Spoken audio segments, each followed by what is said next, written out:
présent de passer à la délibération numéro 28 concernant l'attribution de la prime de pouvoir d'achat exceptionnel en faveur du personnel communal. Et c'est Rachel Cachema qui rapporte.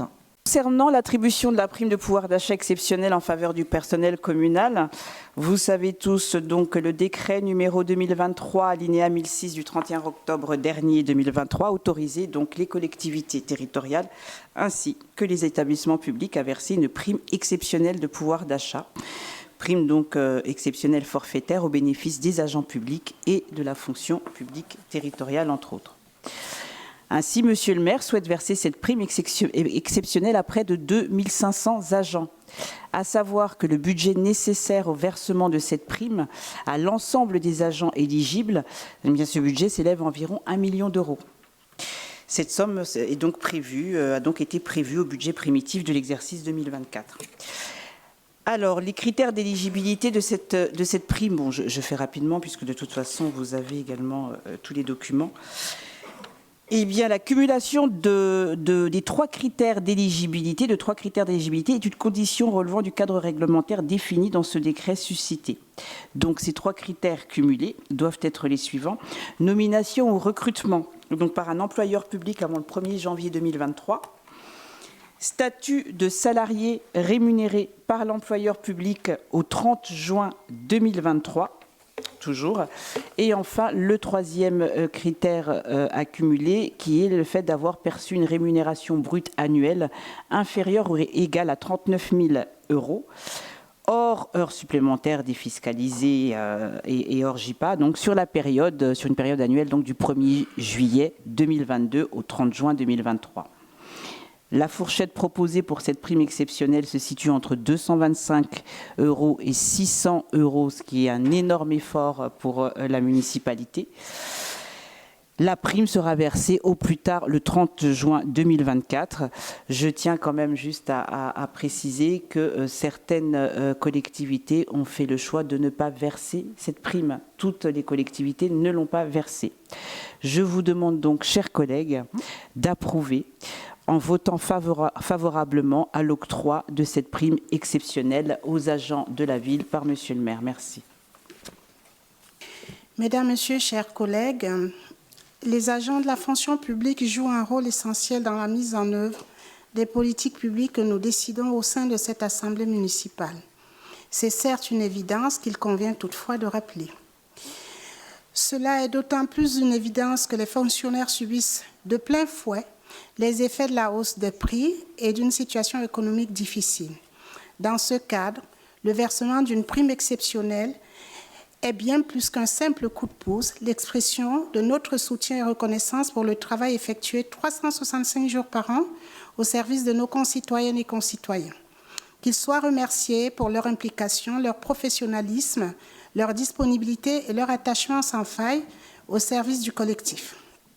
L'attribution de cette prime ne doit cependant pas masquer la responsabilité de l'État, qui depuis plusieurs années déjà fait de la fonction publique une variable d'ajustement de sa stratégie budgétaire. Dégel insuffisant de points d'indice, revalorisation salariale, difficultés de recrutement, perte d'attractivité, les problèmes ne cessent de s'accumuler et ne semblent trouver aucune réponse ambitieuse de la part du gouvernement. Pire, les premières annonces du ministre Stanislas Guerini n'augure en rien de bon pour l'avenir de la fonction publique. Rémunération au mérite, licenciement d'agents, réflexion autour du temps de travail légal, alors que vient d'être récemment introduite et sans véritable concertation, la réforme des 1607 heures. Les pistes envisagées par l'exécutif confirment une approche libérale du service public, considéré comme un secteur devant être rentable à tout prix, plutôt qu'un levier indispensable pour la cohésion et l'égalité des territoires. Une philosophie que nous sommes loin de partager en Nanterre, tant nous savons que le service public est non seulement une valeur essentielle pour notre commune, mais également une nécessité pour nos concitoyennes et concitoyens. Martine Aubry, ancienne ministre et actuelle maire de Lille, le dit souvent, le service public, c'est le patrimoine de celles et ceux qui n'ont rien. Un patrimoine entretenu par ces millions de femmes et d'hommes qui, aussi bien dans la fonction publique d'État, territoriale et hospitalière, ont décidé de rendre service. Qu'ils soient remerciés et considérés enfin comme il se doit à la hauteur de leur implication. Je vous remercie. Chers collègues, nous nous réjouissons de cette prime exceptionnelle pour notre personnel communal qui est la force et la vitalité de notre ville.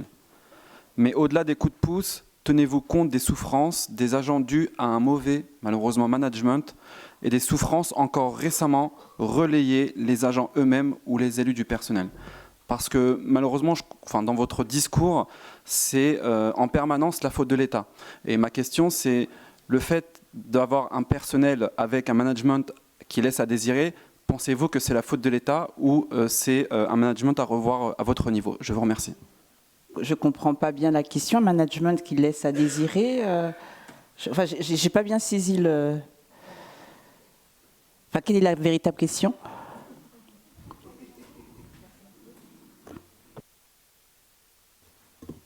Donc ma question, c'est est-ce que vous comptez réellement trouver une solution face à un management et des souffrances que subissent beaucoup de vos personnels? Je vous remercie.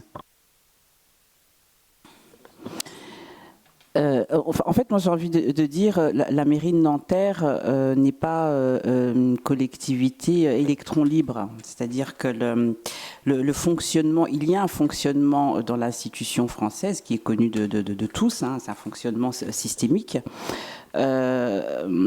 Dire qu'il y a un management défaillant, je ne suis pas d'accord, dans le sens où de nombreuses directions ont été ouvertes, hein, de nombreux services ont été ouverts.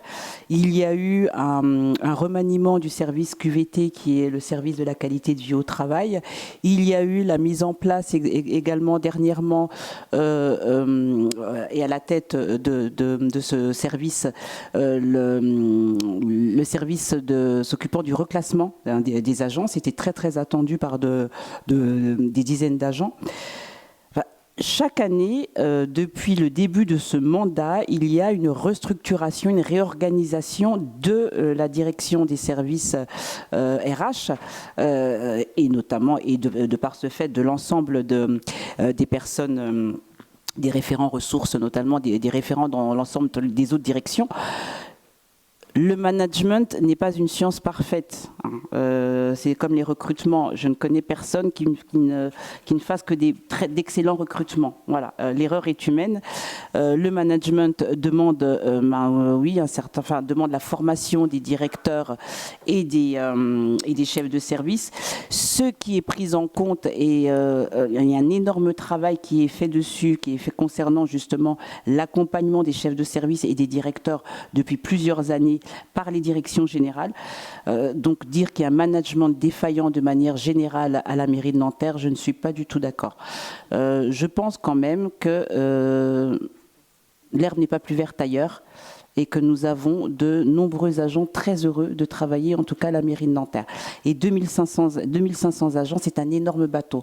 Il est compliqué de se comparer à des municipalités ou des collectivités qui n'ont que 500 agents. Hein. C'est pas du tout la même gestion, je tiens quand même à le rappeler. Même en termes de primes, même en termes de RIFSEP, etc. Lorsque vous avez 400 agents et que vous en avez 2500, la gestion n'est pas la même et le coût est loin d'être le même également.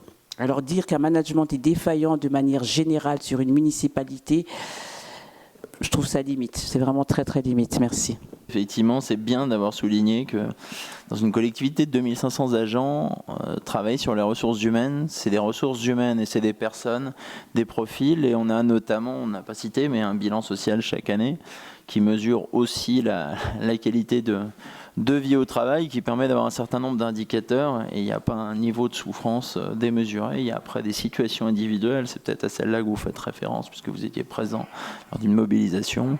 Mais nous répondons à chaque cas individuellement, et je n'ai pas pour habitude de traiter les cas individuels des agents dans la rue. Voilà, pour vous répondre. Merci. C'était juste pour vous dire merci Madame Kachema. Je sais à quel point vous prenez à cœur votre délégation et je ne doute pas que vous avez largement œuvré pour cette délibération aujourd'hui. Notre groupe ne peut que se réjouir donc de cette délibération et c'est pourquoi nous voterons sans hésitation favorablement à celle-ci qui va dans le sens de la valorisation de la fonction publique. S'il n'y a plus d'autres interventions, je vous propose de passer au vote.